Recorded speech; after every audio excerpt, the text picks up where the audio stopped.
Nous ne voulons pas vraiment revenir à l'époque où il n'existait pas de médicaments efficaces. On prodiguait alors des traitements barbares dont les effets étaient désastreux. Par exemple, chez les femmes atteintes d'une blénorragie incurable, l'infection détruisait les trompes de Fallope. Au bout d'1 an ou 2, la maladie se résorbait, mais il fallait effectuer une intervention chirurgicale lourde dans le bas-ventre. Chez les hommes, l'infection attaquait les testicules, comme chez le patient dont nous avons parlé tout à l'heure. Il n'existait pas de traitement. Je vous laisse imaginer combien c'était agréable.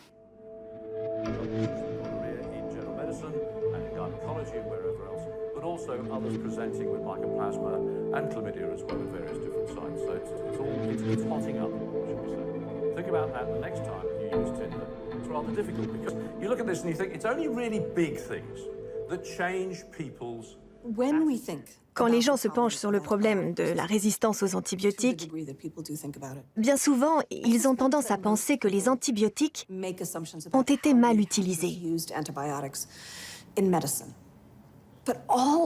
Mais depuis leur apparition, les antibiotiques sont également employés de manière abusive dans l'agriculture.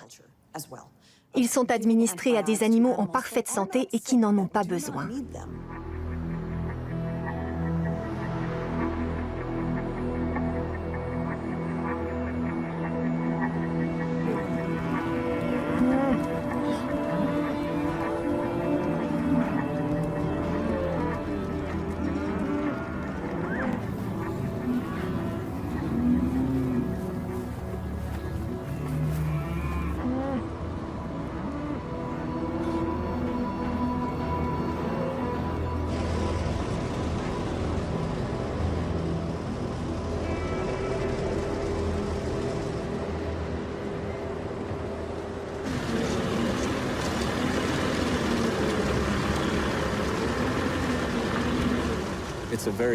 C'est un secteur d'activité très compétitif.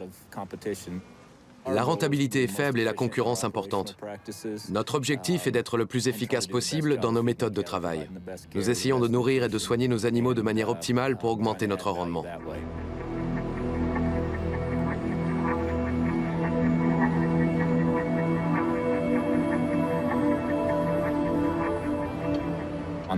Nous expérimentons sans cesse de nouvelles techniques et de nouveaux procédés pour rendre l'élevage plus performant et stimuler la croissance des animaux. Ça évolue constamment. Il y a toujours de nouvelles idées et de nouveaux outils à disposition. Et nous nous efforçons de rester à la pointe. En 2016, 80% des antibiotiques administrés aux États-Unis ont été incorporés dans la nourriture d'animaux destinée à la consommation. 15 millions de kilos d'antibiotiques, soit 300 mg d'antibiotiques par kilo de viande produite. Note the weight of a chicken raised for 8 weeks on a regular feed. Now another chicken nourished for the same period on regular feed plus terramycin, a 15% increase in growth. Une toute nouvelle industrie a vu le jour. En 5 ans, les agriculteurs américains à eux seuls ont donné 227 tonnes d'antibiotiques à leurs troupeaux. Dans la plupart des cas, ces médicaments n'étaient pas destinés à des bêtes malades. On les utilisait pour augmenter leur masse musculaire, accélérer leur croissance ou encore les prémunir contre des maladies potentielles parce qu'ils étaient élevés dans des hangars pleins à craquer et des parcs d'engraissement. A cattle feeding complex like this vast layout can be compared to a factory production line with the end product being beef. And each animal is a small factory in itself, turning raw materials into a highly esteemed finished product for human consumption. C'est clair. Les scientifiques qui ont démontré cet effet n'ont pas pensé qu'il pourrait y avoir de graves conséquences. Il ne leur est visiblement jamais venu à l'esprit que les bactéries résistantes qui se formaient dans le ventre des animaux du fait de l'adjonction d'antibiotiques dans leur nourriture n'y restaient pas confinées. Et pourtant, elles se répandaient à l'extérieur par les excréments du bétail et infectaient l'environnement. De même, lorsqu'on abat les animaux et qu'on leur retire l'estomac et les intestins, les bactéries se retrouvent dans la viande destinée à la consommation. Il y a donc au moins 2 modes de transmission. Par les fermes d'élevage qui contaminent l'environnement et par la viande qui arrive dans nos foyers et nos cuisines.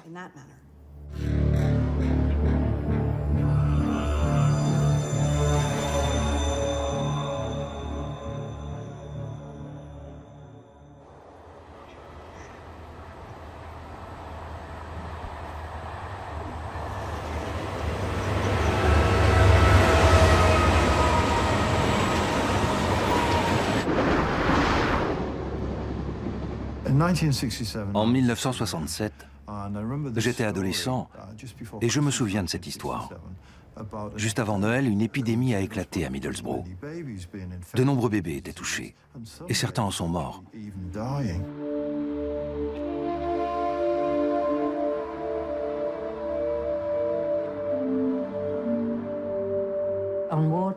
Dans notre service, c'était terrible. Les gens nous amenaient leurs bébés souffrants tous les jours. Nous les soignions dans des incubateurs et nous observions leur état s'améliorer ou pas.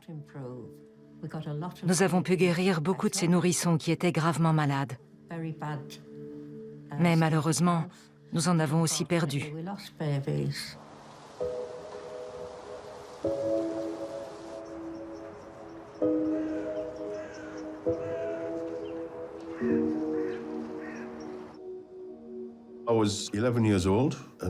J'avais 11 ans et ma mère attendait des jumeaux. Elle a accouché à la mi-novembre. Au début, tout paraissait normal. Mais au bout de quelques jours, on a compris qu'il y avait un problème. Ma collègue est partie chercher les 2 bébés. C'étaient des jumelles. Et elle avait peur de ne pas réussir à les rapatrier à temps à l'hôpital. La deuxième fillette a vécu un peu plus longtemps. Elle est morte le jour de Noël. Elle avait environ 6 semaines.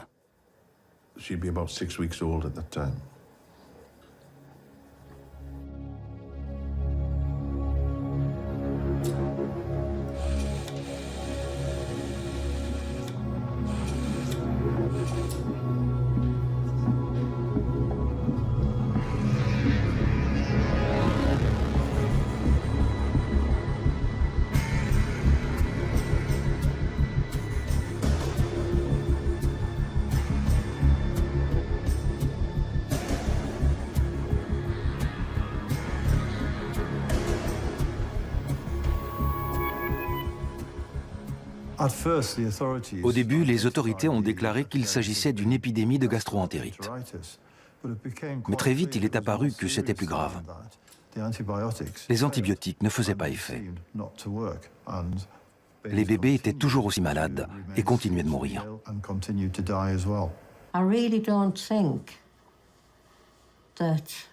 Je ne crois pas qu'à l'époque, nous ayons tout à fait compris cette résistance aux antibiotiques.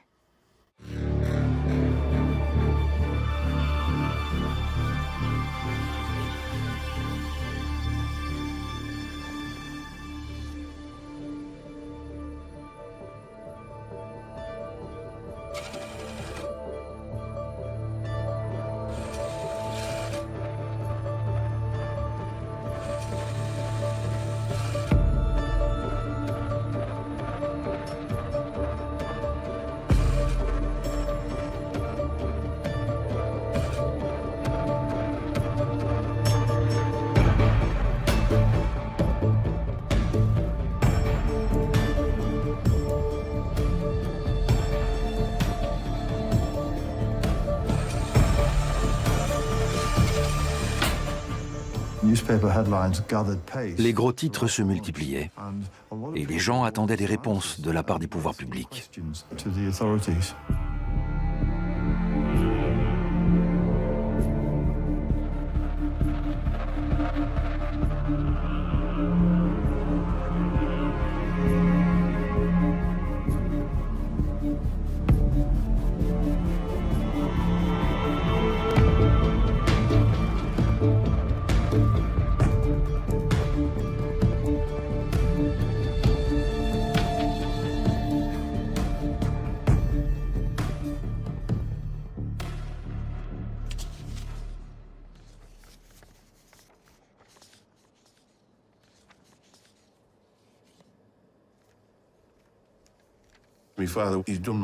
Mon père a fait une chose admirable.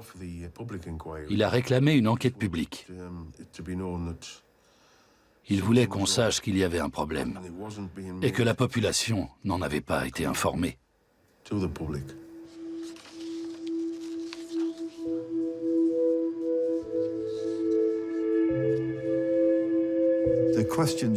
On posait des questions sur la résistance à certains antibiotiques.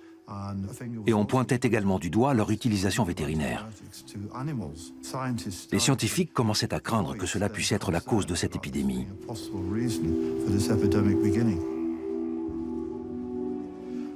Sous la pression publique, le Parlement a été contraint d'ouvrir une enquête. Celle-ci a mis en évidence le lien direct entre l'administration d'antibiotiques en agriculture animale et la résistance croissante des bactéries. En 1969, après l'épidémie de Middlesbrough, le Parlement britannique interdit aux agriculteurs d'utiliser les antibiotiques comme accélérateurs de croissance. Mais de nombreux antibiotiques sont déjà devenus inefficaces. Dans les années 1960, les bactéries résistantes se multiplient de plus en plus vite. La multirésistance préoccupe tout particulièrement les chercheurs.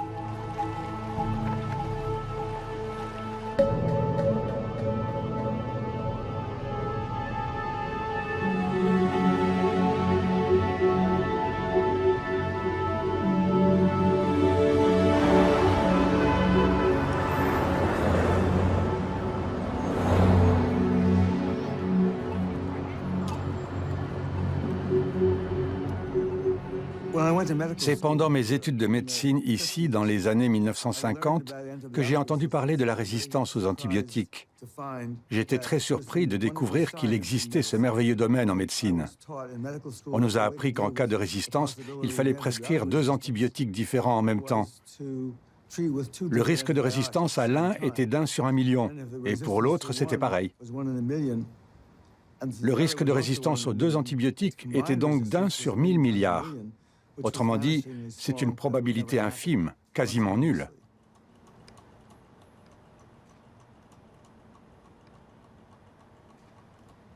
Il y a eu une conférence sur les observations d'un scientifique japonais du nom de Tsutomu Watanabe. Il était en présence de patients infectés par des bactéries du genre Shigella. Il leur a donné des antibiotiques, mais le traitement ne marchait pas. Il a dû admettre, non sans effarement, que les bactéries qu'il avait isolées chez ses patients étaient devenues résistantes à 2 antibiotiques et au moins à 3 autres. C'était du jamais vu.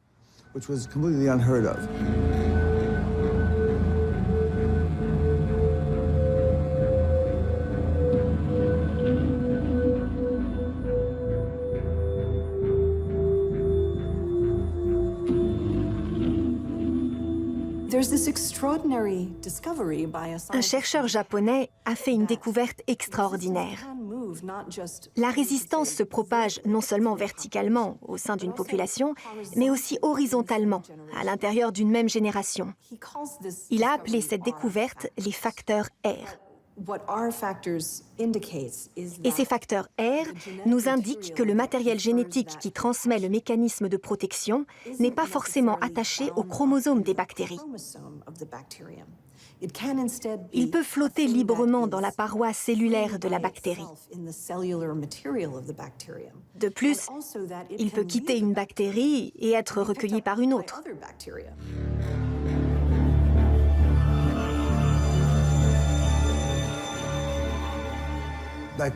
Les bactéries peuvent échanger des gènes qui ne font pas partie de leur ADN chromosomique.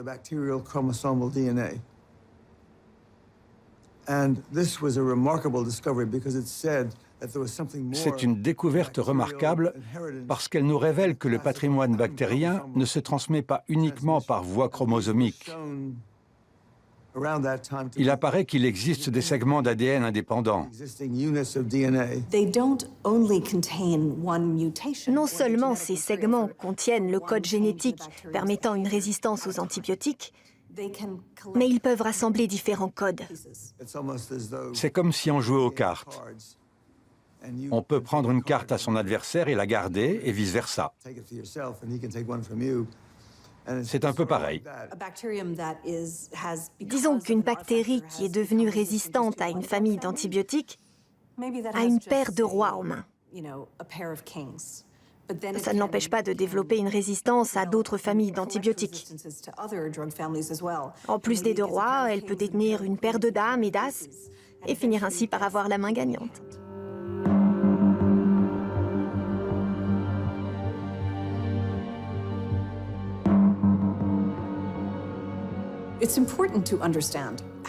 Il est important de comprendre toute la portée de la découverte des facteurs R, qu'on a appelés 10 ou 20 ans plus tard les plasmides.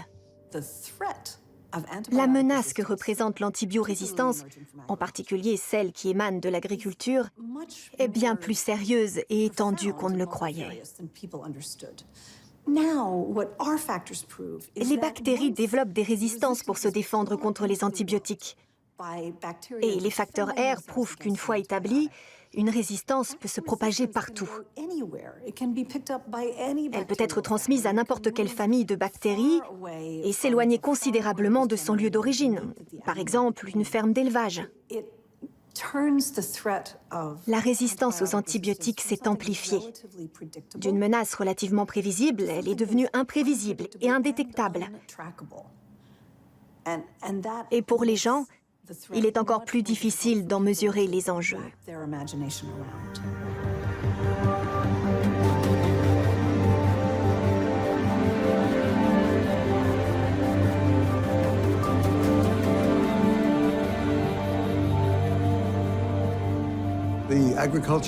Les travailleurs du secteur agricole refusent de croire à la transmission de la résistance malgré les nombreuses preuves que nous leur avons fournies.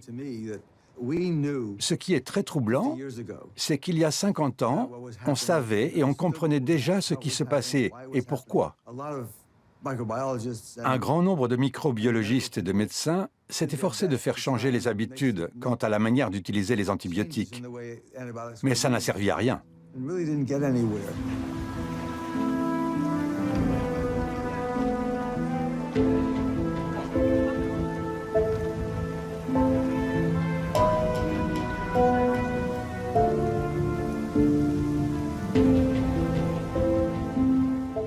1976 est une année très importante dans la politique américaine. C'était le bicentenaire, le pays fêtait ses 200 ans. On a connu une vague d'introspection. C'est également une année marquée par l'élection présidentielle. Le Congrès s'est doté d'une administration essentiellement démocrate et très réformiste. C'était le début de l'administration Carter.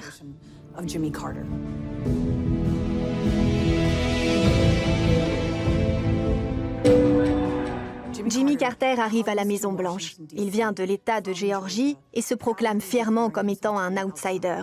Il s'entoure d'un groupe de réformateurs déterminés. Il veut mettre un scientifique à la tête de la Food and Drug Administration.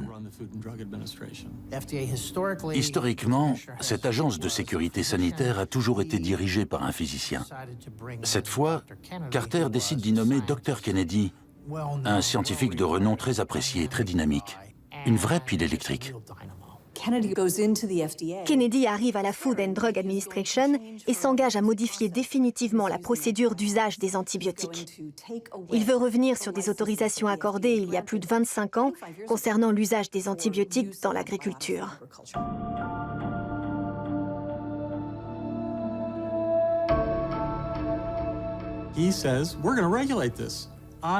Il dit « Nous allons régulariser la situation, car en tant que scientifique, je suis convaincu, j'en suis certain à 100%, que si une bactérie devient résistante chez l'animal, il y a une probabilité évidente pour qu'elle se transmette à l'homme. » Ce n'est pas une hypothèse. Il s'agit d'une certitude scientifique. Dans un sens, c'est le débat entre la science et la politique, ou entre la santé et la politique. Et ça se résume à la question suivante. Quand décide-t-on qu'il est temps d'agir? Quand on en est encore à la théorie? Ou bien quand on commence à en voir les conséquences et que le problème est déjà là?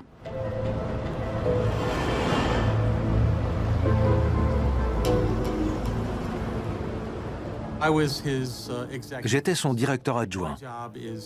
Mon travail consistait à le préserver de tous les monstres bureaucratiques qui rôdent à Washington. Nous nous sommes tout de suite attirés les foudres de tout un éventail d'associations professionnelles. Et les oppositions devenaient de plus en plus importantes. Certaines émanaient même de membres du Congrès. Cela allait engendrer un bouleversement dans le système de production alimentaire américain. Il existait des élevages composés de 15, 20, 30 et même 50 000 têtes. Économiquement, de grosses sommes étaient en jeu.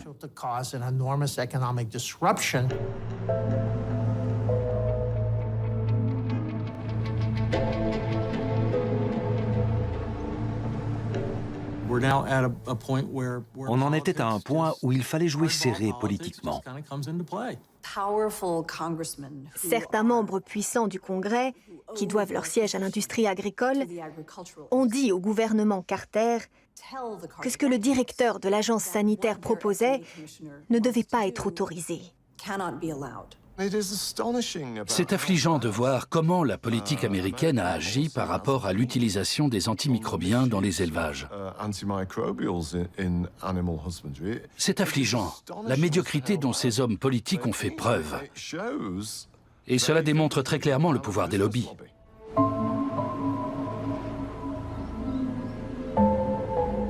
Pendant 40 ans, et malgré les preuves scientifiques, le Congrès américain bloque toutes les auditions portant sur les antibiotiques accélérateurs de croissance. Ces dernières années, l'industrie pharmaceutique américaine a réalisé un chiffre d'affaires annuel de 13 milliards de dollars grâce à la vente d'antibiotiques aux éleveurs.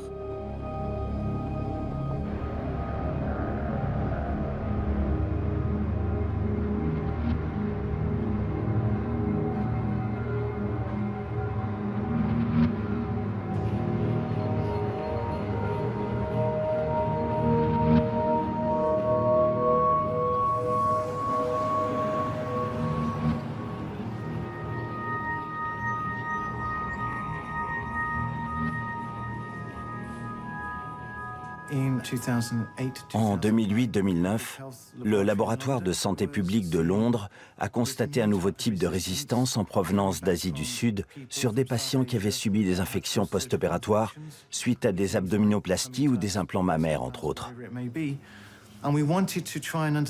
Nous voulions comprendre ce qui se passait dans cette région du monde. Pour cela, nous nous sommes donc rendus en Inde afin de prélever des échantillons. Nous avons découvert un nouveau mécanisme de résistance qui s'appelle la NDM. La NDM1, la New Delhi métallo-bêta-lactamase 1, est un mécanisme de résistance. Elle rend inefficaces des antibiotiques dits de dernier recours, les carbapénèmes.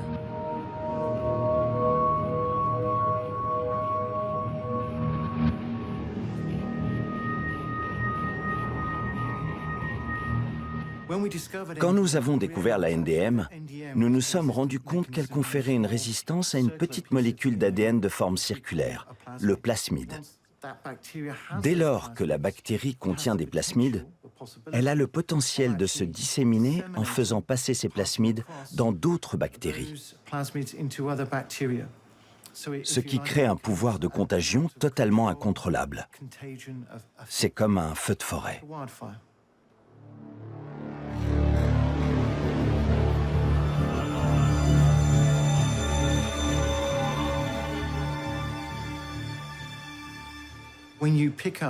Si vous absorbez une bactérie résistante et qu'elle s'installe dans votre flore, cela ne signifie pas que ça va déclencher une infection chez vous.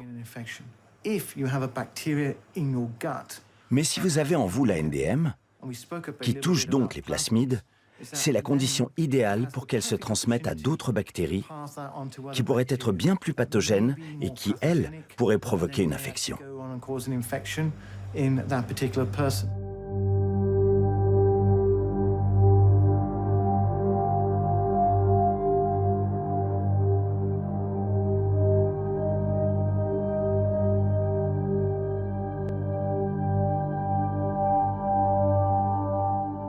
Ce que nous voulions également comprendre, c'était dans quelle mesure cette enzyme était répandue en Inde. Donc, nous avons relevé des échantillons dans le pays, essentiellement autour de Delhi. Nous avons constaté que la NDM était présente dans 50 à 60% de nos échantillons, ainsi que dans l'eau potable à hauteur de 5%. Cela nous a permis de constater que ce que nous observions cliniquement n'était finalement que la partie émergée de l'iceberg. Il existe aujourd'hui un mécanisme de résistance à l'air libre, et plus uniquement dans des cliniques ou des hôpitaux, et il a le pouvoir de se propager très rapidement.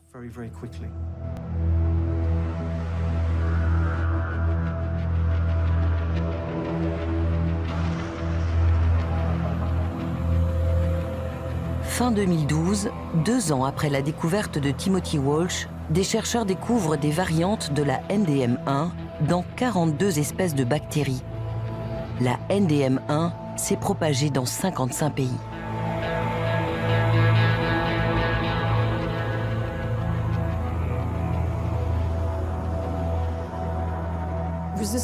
De plus en plus, on constate la présence de bactéries résistantes loin des endroits où elles ont été générées. Donc on peut se demander, pourquoi la NDM représente-t-elle un aussi grand choc pour le système? La réponse est la suivante. La progression de la résistance est un véritable problème, parce qu'au fur et à mesure, les moyens pour combattre le phénomène diminuent.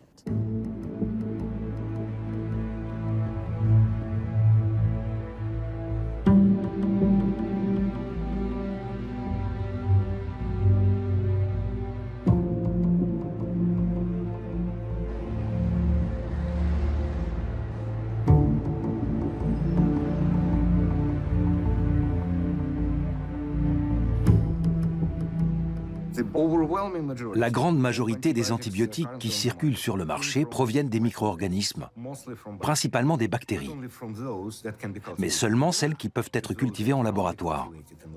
Celles qui ne peuvent pas l'être restent inexploitées. Donc, le minuscule pourcentage de diversité microbienne de la planète que nous sommes capables de mettre en culture nous a permis de soigner des milliards de personnes pendant un demi-siècle. Et tout cela grâce à une source qui ne représente même pas 1/1000 de ce qui est à notre disposition. Imaginez un peu ce qu'on pourrait faire avec tout le reste. Il existe des centaines de milliers, voire des centaines de millions de micro-organismes. Certains disent qu'un seul gramme de terre en contient des millions. Et nous ne les avons pas encore observés, cultivés et exploités.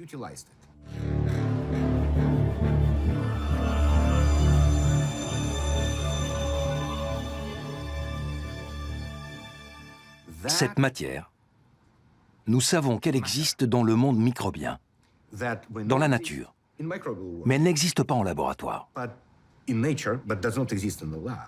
C'est finalement la grande inconnue. Cette entité porte un nom. C'est la matière noire microbienne. Elle représente une mine d'or de par sa diversité de composés bioactifs. Ce qu'il faut, c'est trouver la porte d'entrée de cette matière noire microbienne et commencer à intégrer ces nouvelles espèces dans la recherche pour de nouveaux antibiotiques. Tout est à portée de main. Il suffit de chercher le moyen de l'attraper.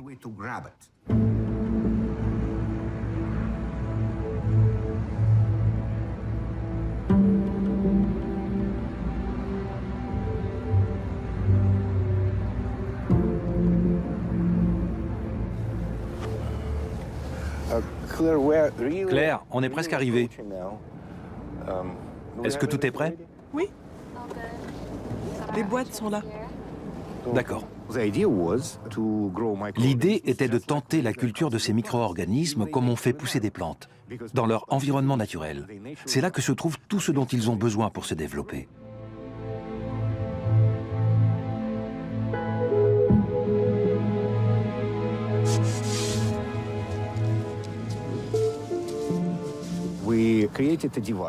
Nous avons inventé un objet qui nous permet d'obtenir ça. Nous prenons une cellule dans la nature, et nous la mettons dans cet objet. Puis nous remettons le tout dans la nature qui continue son travail. La bactérie se trouve dans la boîte. Les murs de cette boîte sont faits de minuscules pores, bien plus microscopiques que la bactérie.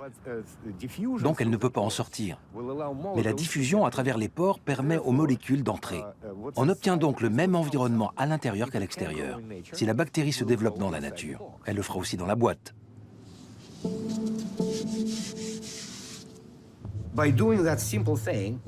La procédure est la suivante. Une première culture sur le terrain, puis rapatriement au laboratoire. Cela donne accès à 100 fois plus de micro-organismes que lorsqu'on emporte directement les échantillons de terre en labo. Ensuite, elles se propagent comme de la mauvaise herbe. Nous avons apprivoisé et appris à développer des espèces auxquelles on n'avait pas accès avant.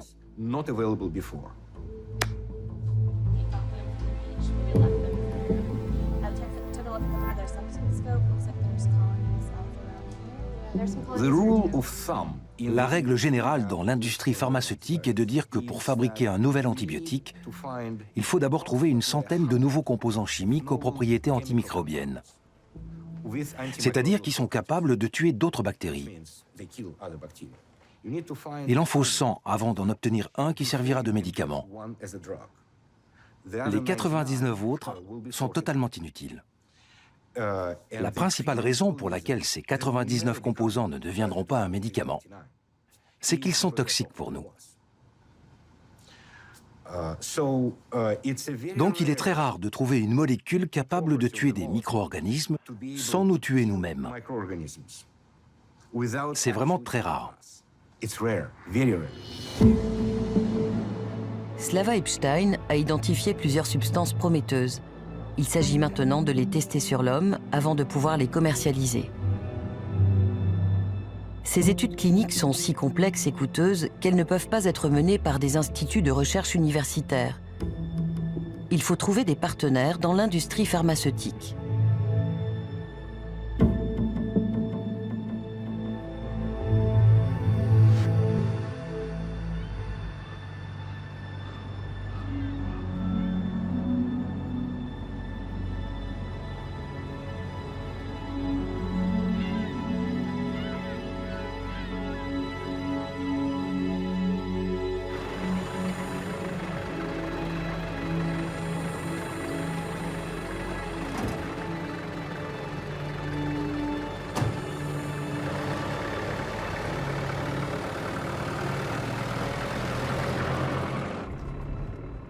La petite ville tranquille de Sandwich, dans le Kent, a connu une véritable mutation à l'arrivée de Pfizer.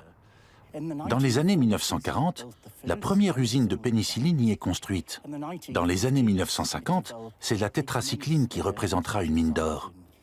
De nouveaux antibiotiques ont été développés ici, sur le site de Pfizer à Sandwich.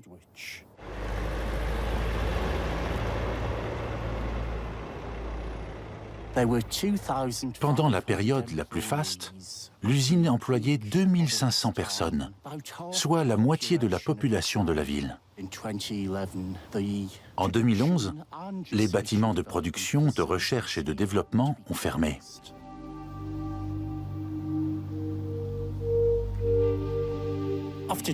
Pfizer était pionnier dans la recherche et le développement de l'antibiotique depuis des décennies. Il est donc difficile de comprendre pourquoi une entreprise de classe mondiale, aussi rentable et aussi impliquée dans le domaine de l'antibiotique, a finalement décidé de se retirer. En 2000, Pfizer a vendu pour 40 milliards de dollars d'antibiotiques. En 20 ans, l'entreprise a multiplié par 5 son chiffre d'affaires dans ce secteur. La fermeture de l'usine de Sandwich s'inscrit dans une tendance mondiale. Sur les 50 plus grands groupes pharmaceutiques, 6 seulement effectuent encore des recherches sur les antibiotiques. Cette tendance des entreprises à se retirer du marché des antibiotiques signifie qu'il n'existe plus de nouveaux produits. C'est comme jouer à saute-mouton. Quand la bactérie s'est adaptée à un médicament, elle s'attaque au prochain obstacle, jusqu'au jour où il n'y aura plus de solution pour l'arrêter. Nous aurons utilisé tous les recours. Cela signifie que lorsqu'elle aura surmonté le dernier obstacle, nous entrerons dans l'ère post-antibiotique, où tout ce qu'on a connu jusqu'à présent ne fonctionnera plus.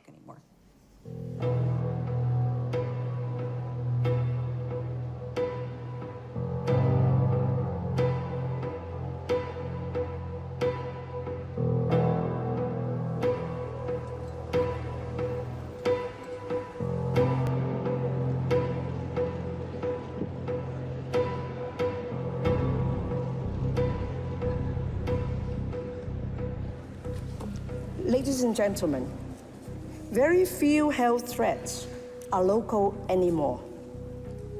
And few health threats can be managed by the health sector acting alone.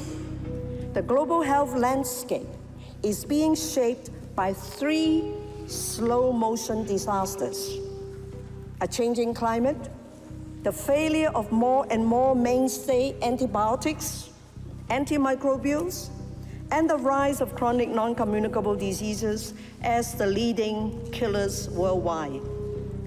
These are not natural disasters. They are man-made disasters, created by policies that put economic interests above concerns about the well-being of human lives and the planet that sustains them. I thank member states for taking this crisis so seriously, including the pressing need for incentives to get new products into the pipeline. I urge you, honorable ministers, I urge you to give this item the serious consideration it deserves. Thank you.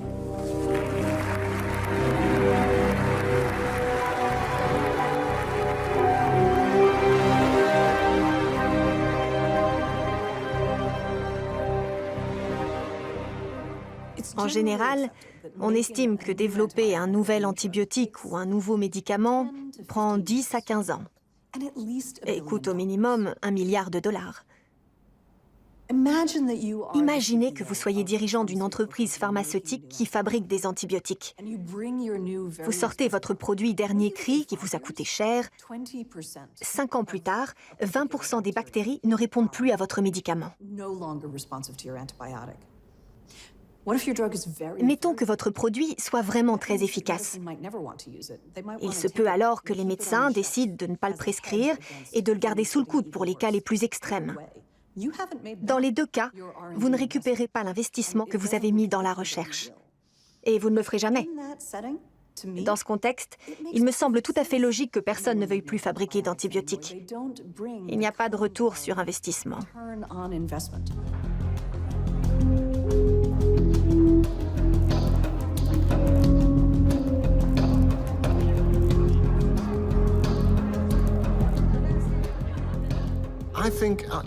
Ça reflète parfaitement bien le modèle économique très limité des entreprises pharmaceutiques modernes.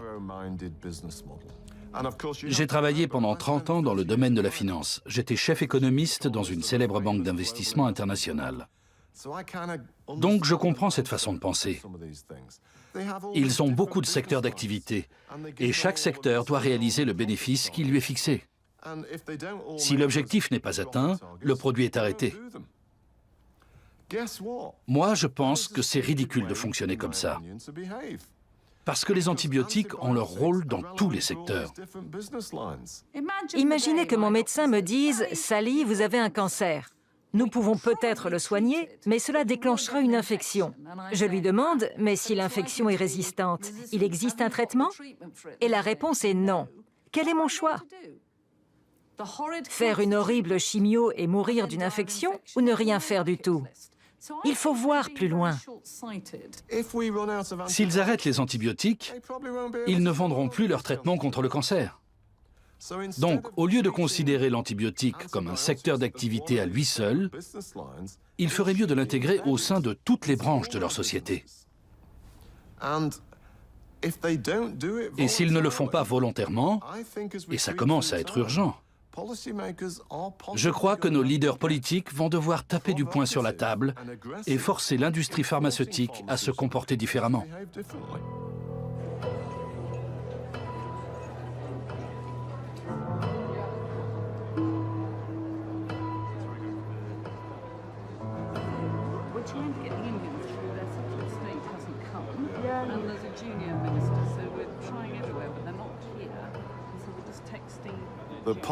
Les responsables politiques agissent seulement une fois que le tsunami est passé. Cette inaction est extrêmement frustrante, notamment de la part des entreprises pharmaceutiques. Notre rapport a été publié il y a déjà 2 ans. Une chose est sûre, le tsunami approche. Notre avenir s'annonce des plus sombres si on ne développe pas de nouveaux médicaments. Et nous avons besoin d'une meilleure prévention, d'une meilleure connaissance de nos maladies, d'un meilleur diagnostic, bien sûr. Mais il nous faut aussi de nouveaux médicaments. Sinon, nous allons laisser à nos enfants et à nos petits-enfants un monde très triste. Je suis inquiète. Je n'en dors pas la nuit. Actuellement, plus de 800 antihypertenseurs et anticancéreux font l'objet de recherches cliniques dans le monde, contre seulement 28 antibiotiques. Sur ces 28, 2 tout au plus seront commercialisables. La dernière classe d'antibiotiques a été lancée sur le marché en 1984.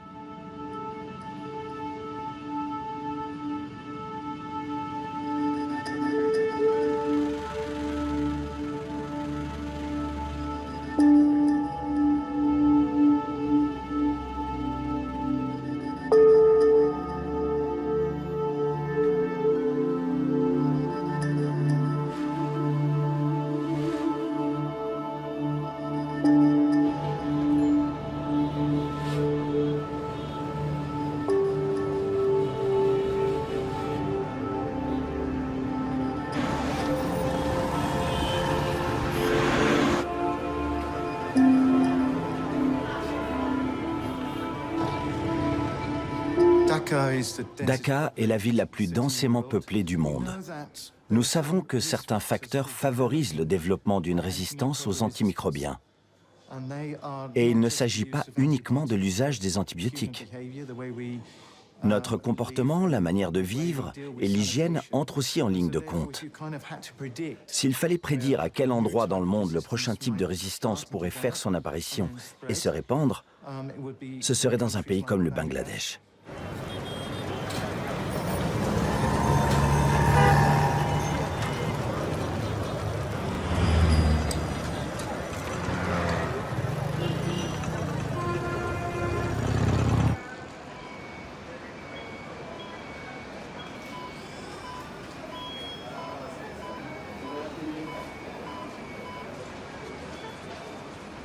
What makes you decide which antibiotic to choose? Actually, we decide on the basis of culture. La flore vaginale de la mère contient aussi des germes fécaux. Donc, si un bébé né par voie basse entre en contact avec des bactéries néfastes ou des bactéries très résistantes, il y a une possibilité pour que celles-ci se développent, pénètrent la circulation sanguine et provoquent une infection qui sera très résistante aux antibiotiques. L'issue est souvent mortelle. La mortalité peut atteindre ici 20 à 30%, ce qui est énorme.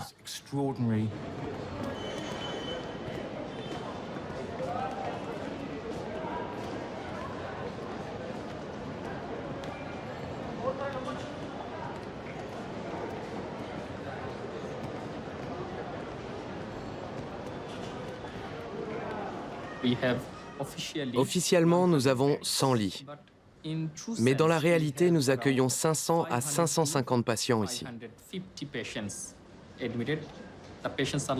Les malades sont couchés dans les couloirs, devant les ascenseurs, en bas des escaliers.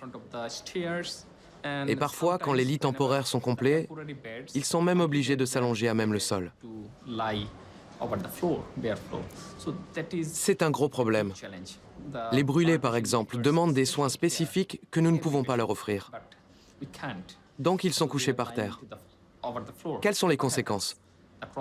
On constate de nombreuses infections, notamment des infections nosocomiales. Nous ne parvenons pas à maintenir les blessures stériles. Actuellement, nous perdons 50% de nos patients à cause des infections.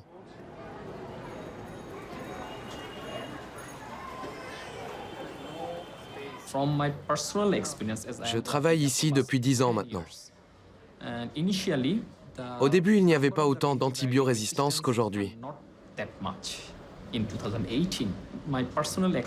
En 2018, je me suis rendu compte qu'un cas sur 20 ou 25 représentait une résistance à tous nos antibiotiques. C'est pour cette raison que le pourcentage de décès augmente de jour en jour.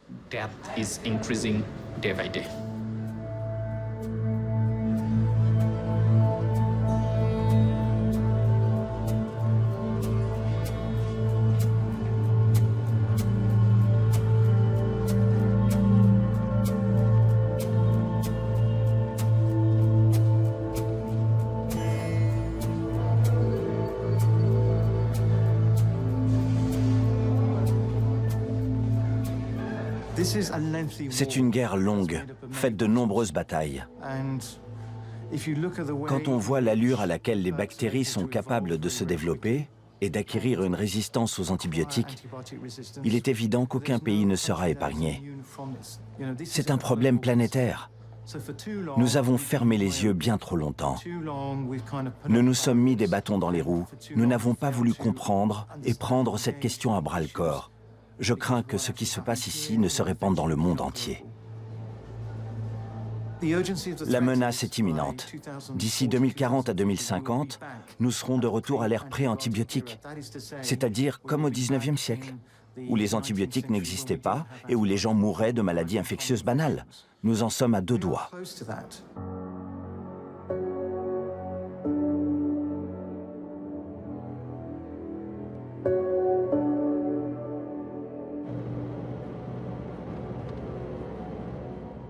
Les néphrologues sont des spécialistes de la dialyse.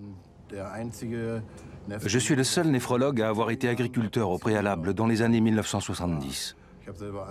Je donnais moi-même des antibiotiques à mes porcs. À l'époque, c'était comme avec les hommes. Quand un porc était malade, on lui administrait à lui seul l'antibiotique approprié après le diagnostic du vétérinaire. Donc pour moi, il n'y avait pas de problème.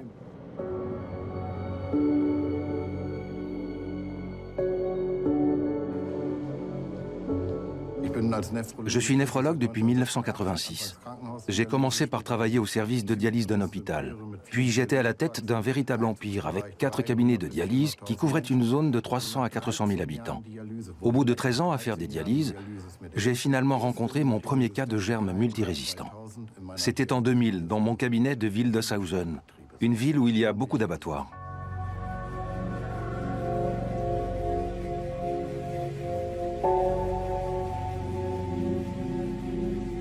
Vers 2005-2006, j'ai vraiment pris conscience des changements radicaux qui étaient en train de s'opérer. Je me suis dit, nous supervisons ici une clinique, une unité de soins intensifs, et dans une chambre sur 2 ou sur 3, il faut enfiler une blouse, des gants et un masque avant d'y pénétrer, parce qu'à l'intérieur, il y a un patient porteur de germes multirésistants qui doit être isolé. D'après moi, et c'est l'élément clé, toutes ces pathologies n'existaient pas avant 2000, ou du moins avant 2005. Elles n'existaient pas.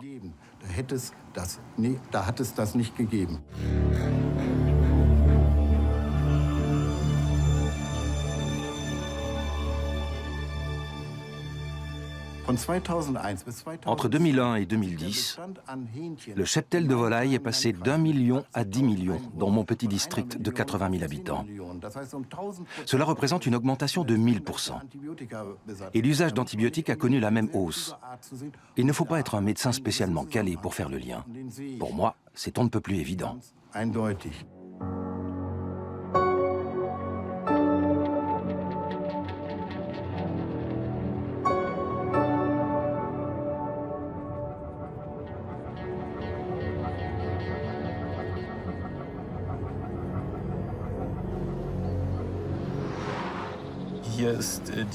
La source du mal se trouve ici.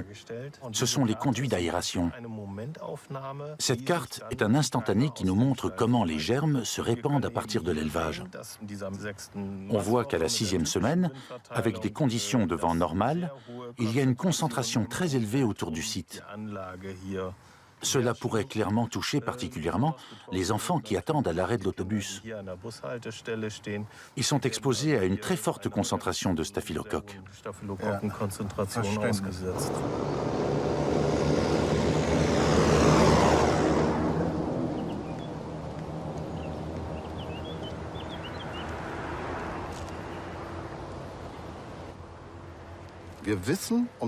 Nous sommes au courant de la prolifération de germes.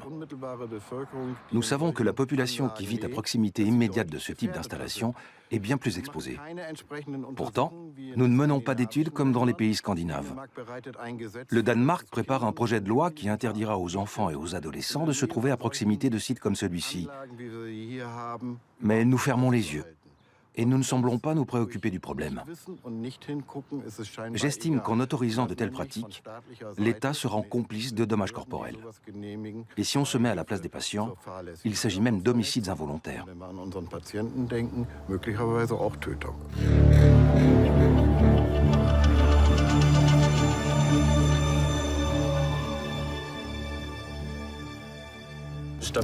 Les staphylocoques sont des germes cutanés qui se trouvent sur des animaux et qui se répandent par l'air évacué. Encore une fois, il est tout à fait incontestable que des staphylocoques, des germes, se propagent dans l'atmosphère en très grande quantité. Ça ne fait aucun doute. L'Institut allemand de normalisation, le DIN, a évalué la quantité de germes que l'on peut trouver chez chaque espèce d'animal. C'est une étude basée sur des mesures rigoureuses. Ce n'est pas de la foutaise. Il existe aujourd'hui des programmes qui peuvent le calculer de manière précise. Il est donc parfaitement clair que des germes sont rejetés dans l'environnement.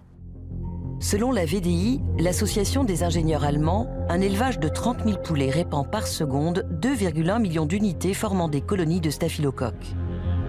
Les bactéries pénètrent dans l'environnement par l'air évacué. Il n'y a pas d'étude officielle sur la propagation de germes résistants.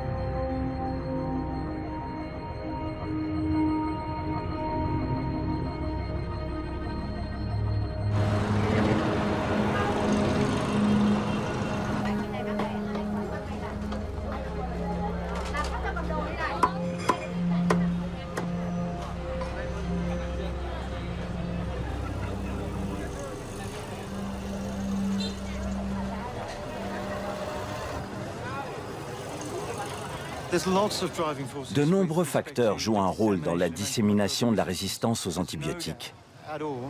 Mais il ne fait aucun doute que l'usage des antibiotiques chez l'animal, pour accélérer sa croissance, a précipité le processus. Et la façon dont tout cela a été encadré n'était pas du tout adaptée. Il y a eu des recherches dans les hôpitaux et sur les animaux, mais personne n'a fait le lien avec l'environnement. Personne ne s'est intéressé aux insectes ou à la flore microbienne normale de l'homme. Faire le lien aurait peut-être permis d'avoir une vue d'ensemble.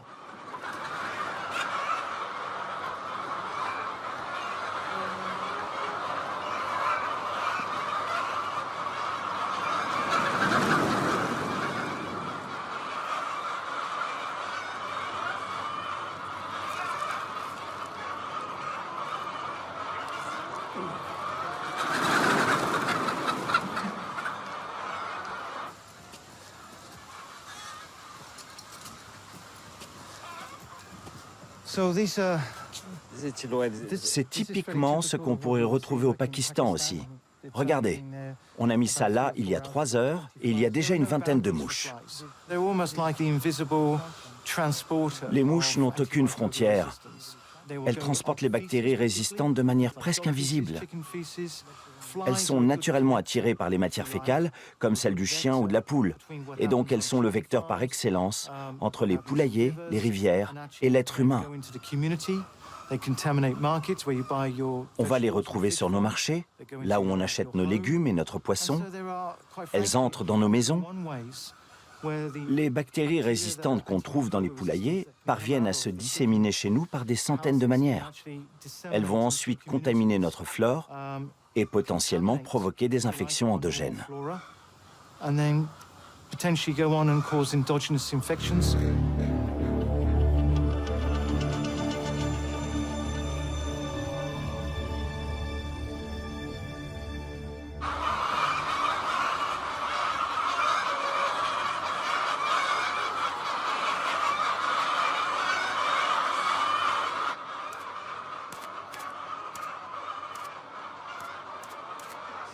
La loi interdit de mettre des antibiotiques directement dans la nourriture.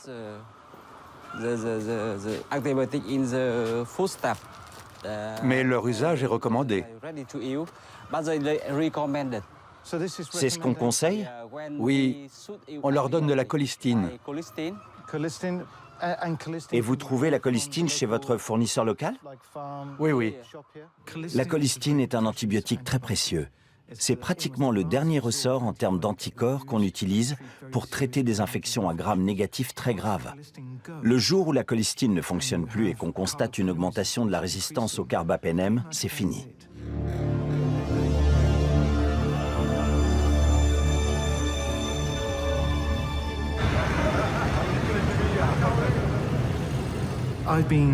Je travaille sur la résistance aux antibiotiques depuis environ 25 ans. Pendant toutes ces années, on a constaté une augmentation par étapes de cette résistance. Puis en 2015, tout a été bouleversé.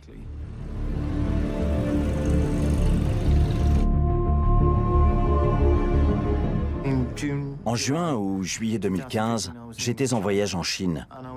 Puis au moment de mon retour, dans le taxi qui me ramenait à l'aéroport pour rentrer en Angleterre, j'ai eu une conversation avec mon collègue, le professeur Yang Wang. Très nerveusement, il m'a dit « Tim, j'ai quelque chose à te dire au sujet d'une découverte que nous avons faite. Nous avons observé une résistance transférable à la colistine. Nous avons donc la preuve que nous allons rapidement être à court d'antibiotiques. La colistine était le remède de réserve, celui qu'on gardait pour soigner les cas les plus graves d'infections à Gram négatif. C'est une découverte que tout le monde guettait depuis des années, parce que c'est l'annonce de la catastrophe. C'est la fin de notre système basé sur l'antibiotique. La MCR1, la résistance plasmidique à la colistine, est identifiée en novembre 2015. En seulement un an, la MCR1 s'est répandue dans 30 pays sur les 5 continents. Nous l'avons appelée MCR. C'est un acronyme en anglais qui signifie résistance plasmidique à la colistine. Jusqu'alors, nous ne l'avions pas observée. Nous ne savions même pas que la résistance plasmidique à la colistine pouvait exister. Et quand on m'a donné la preuve de son existence, mais aussi de sa prévalence extrêmement élevée, j'ai su que cela allait devenir un gros problème pour la Chine, mais aussi pour le reste du monde. On ne parle pas de bactéries ultra-résistantes, mais plutôt de bactéries pan-résistantes qui entraînera la fin des antibiotiques.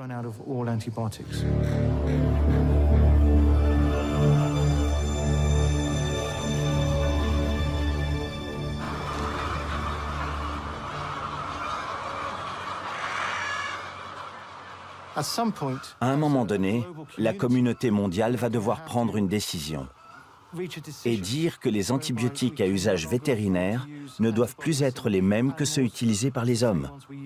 Il va falloir mettre cette barrière et la respecter. La colistine est un des rares antibiotiques qu'il nous reste dans les hôpitaux pour traiter et éradiquer la résistance au carbapénem. C'est pourquoi elle devrait vraiment être réservée à l'usage médical. Il ne faut plus tolérer son usage vétérinaire, même pour traiter des cas de manière individuelle, et surtout pas en préventif. Après la découverte de la MCR1, l'équipe de chercheurs de Timothy Walsh a pu convaincre le gouvernement chinois de prendre des mesures contre la propagation de la résistance à la colistine. En 2017, la Chine a interdit l'utilisation de la colistine dans la nourriture pour animaux.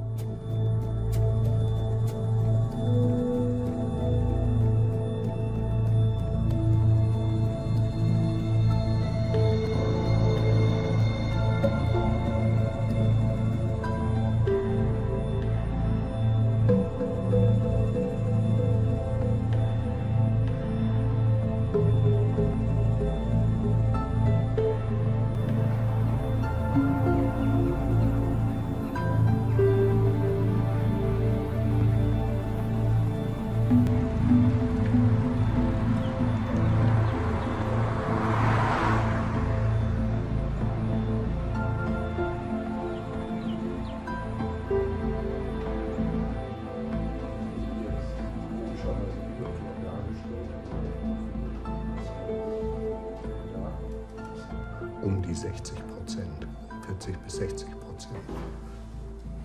So, da haben wir sie einmal alle.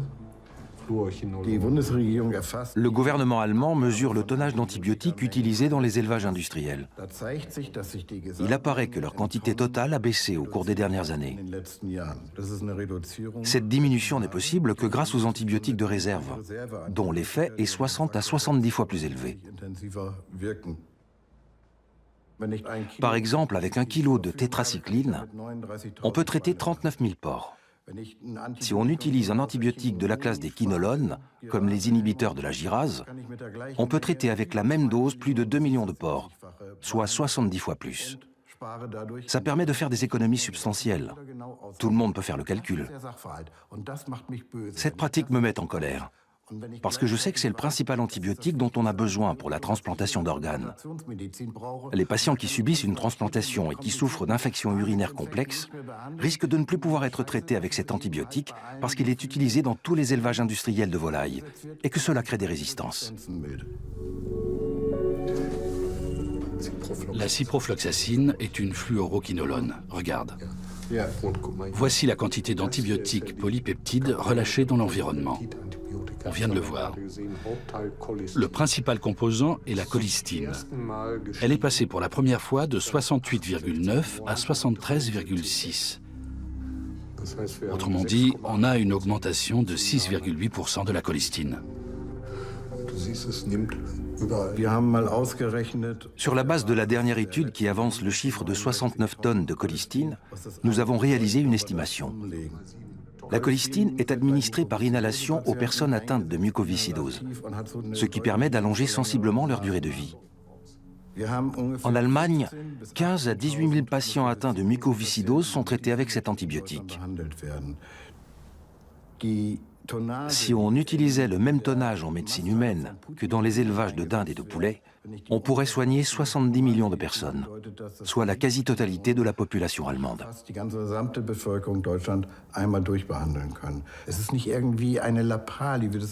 Ce n'est pas une petite affaire. C'est même un crime. On utilise des antibiotiques de réserve de manière systématique et non ciblée sur des animaux jusqu'à leur abattage, alors que ces antibiotiques ont été conçus exclusivement pour sauver des vies humaines à l'hôpital, dans les services de soins intensifs. Pour moi, c'est un crime. En 2017, l'OMS a défini 8 classes d'antibiotiques comme médicaments de dernier recours. Ces antibiotiques de réserve doivent être exclusivement réservés à la médecine humaine. En Allemagne, 3 de ces antibiotiques de réserve destinés à sauver des vies humaines sont toujours utilisés dans l'élevage.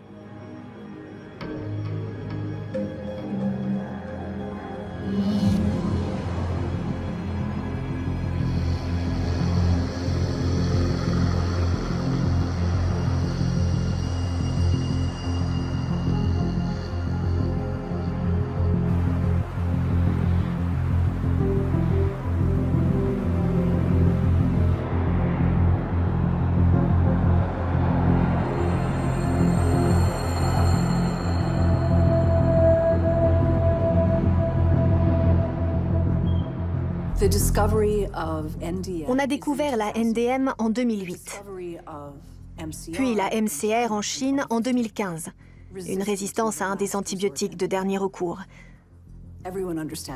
Chacun sait que ça se propage dans le monde entier.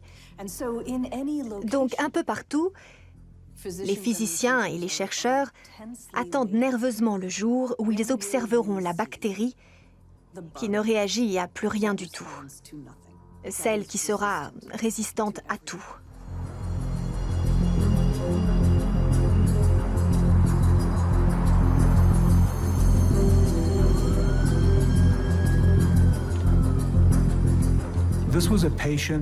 On a accueilli une patiente d'environ 70 ans.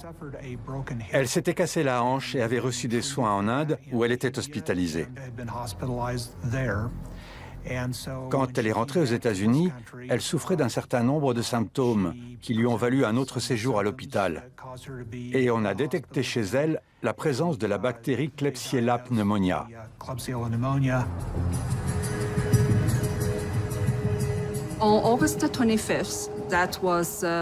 Le 25 août, c'était un jeudi, j'ai reçu un appel. L'infirmière du service de prévention des infections venait de signaler un cas de résistance à tous les antibiotiques testés. La résistance à 14 traitements, c'est quelque chose de très inhabituel. C'était la première fois que je voyais ça.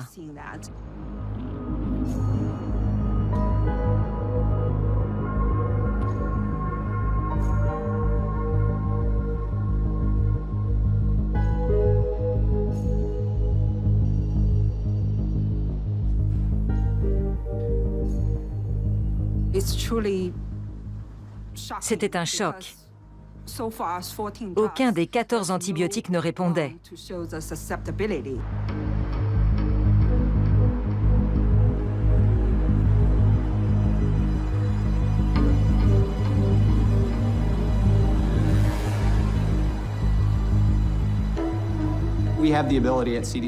Nous avons la possibilité ici de tester un plus large éventail d'antibiotiques que les laboratoires des hôpitaux et des cliniques. Il est extrêmement rare pour nous d'observer une bactérie résistante à tout. Quand ça arrive, dans 99% des cas, on parvient à trouver un autre antibiotique qui fasse effet. Je me souviens, c'était un vendredi. Ils ont passé le week-end à tenter de déterminer le mécanisme de résistance de cette bactérie.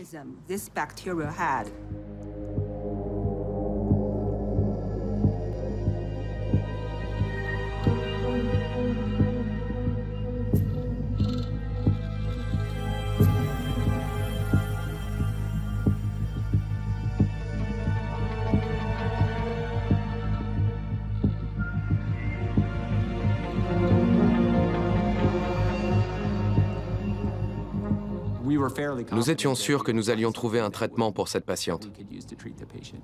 Malheureusement, ça n'a pas été le cas. Nous avons reçu les résultats le 1er septembre. Il a été déclaré que cette bactérie était insensible aux 26 antibiotiques existants aux États-Unis pour ce type de traitement.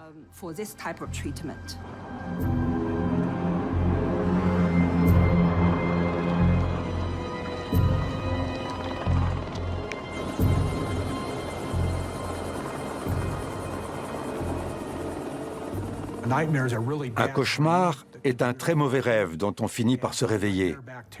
Une bactérie cauchemardesque, c'est la même chose. On présage le pire, sauf que le rêve devient réalité.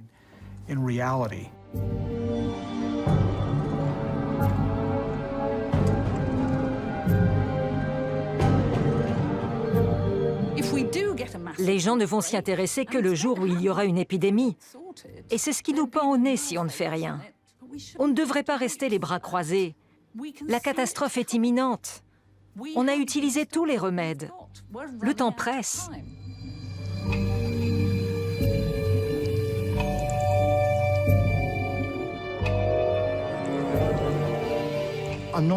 Je ne pense pas qu'on va gagner cette guerre.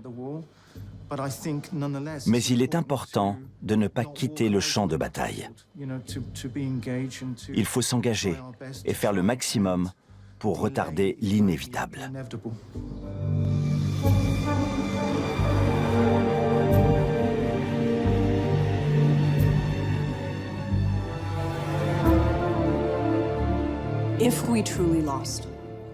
Si nous perdons l'ensemble de nos antibiotiques, ce sera une véritable bombe pour les systèmes de santé partout dans le monde.